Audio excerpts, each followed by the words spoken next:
hello to everybody who is watching me in this video. I am Fonban Emmanuel. I am a journalist and a filmmaker based in Cameroon. For some time now, we have had a preoccupying pandemic which is disturbing almost all the countries in the world. It's touching every angle of the world. We are talking about the novel coronavirus. It's become so much of an issue that is very important for each and every person to actually do something to actually make sure that we can say a bye-bye to this virus. This video is particularly for two categories of persons. I want to talk to those who have this virus, those who have been infected with this virus, and I want to talk to those who have not been infected with the virus.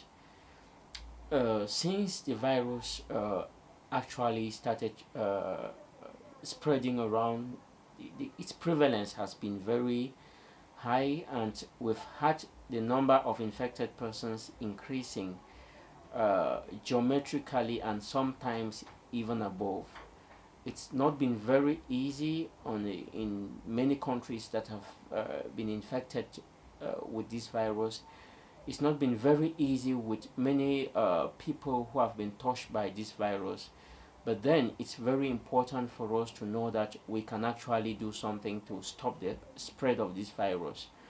So this outing is actually for two categories of persons, like I earlier indicated. First of all, let me talk to those who are already living with the virus. I want to bring them hope. Yeah, there are a good number of people who have made this virus to be very dangerous, more than it actually appears to be. And this is by bringing in fear. A good number of people have been made to live with fear, especially when they find themselves infected with this virus, when they test positive. People try to create the impression that you cannot survive. I want to assure you that you can make it, because so many have survived this virus.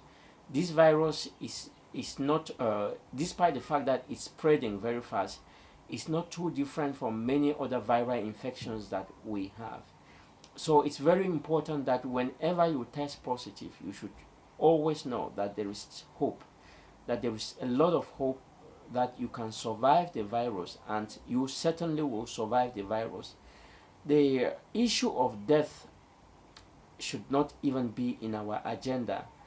It is very, very important that people who try to spread fear should actually desist from it. It is very, very important that we actually start thinking of how to give hope to everybody who's been infected with this virus, such that instead of spreading fear, we should spread hope. I also want to talk in the second place to those who have not been touched by this virus. I want to also caution that you can do something. What is that thing that you can do? By making sure that you stick to all the ethics that have been served out there, that we could do in order to avoid being infected with this virus. It is very, very simple to do all of those things. If you are told to wash your hands every time you come in contact with, you greet people, or you use your hands to touch something, you do so, because it's very, very easy to do. If you're told to use sanitizers and you can afford, you should always make an effort to do that.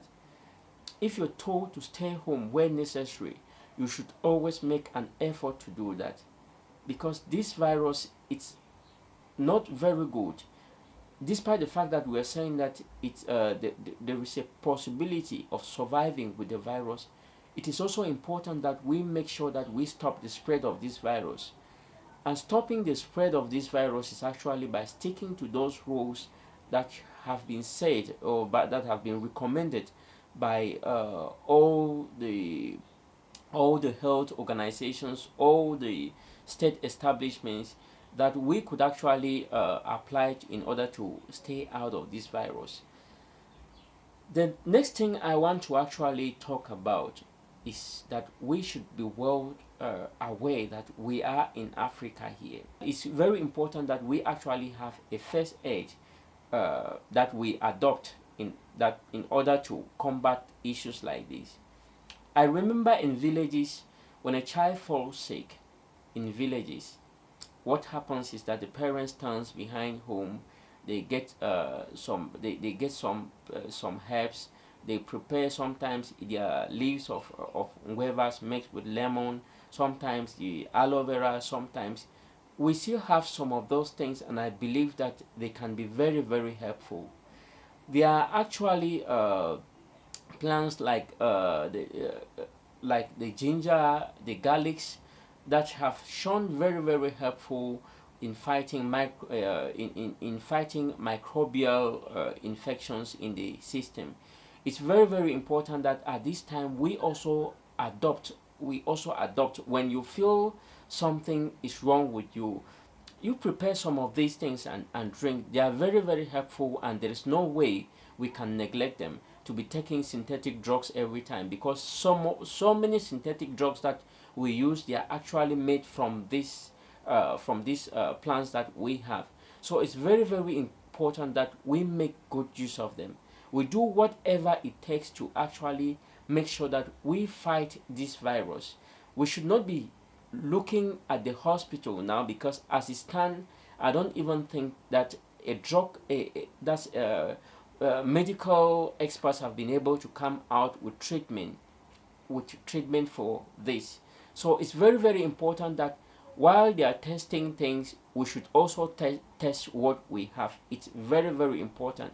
And I believe if we do it, it can be able to help you, it can be able to help myself, it can be able to help many people outside there, because one never knows.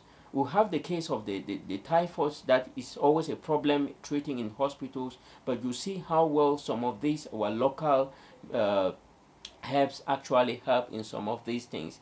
So I actually believe, I'm not doing a recommendation for any treatment, but I'm actually advising that while we are testing synthetic drugs from the hospital, we can actually also test what we have is. And maybe at the earlier stage when you're feeling uncomfortable and all of that, it's always very important you just get behind at the backyard, you get some stuffs and you prepare them and you drink them and get how you feel. If you don't get the situation getting better, I think you can always go to the hospital. You can always go to the hospital, but sitting home without doing anything is not preferable, but it's actually sitting home and testing maybe and taking some kind of herbs and all of that is doing something promising. So I'm actually thinking that if we do that, we can be able to live. Like I said, the two things I would like to finish with, like I said, to people who have infected, know that there is hope. To those who have not been infected yet, know that there is much you can do, and the much you can do is preventing yourself from getting this virus, and it's only by doing what have been recommended for you to do. Thank you.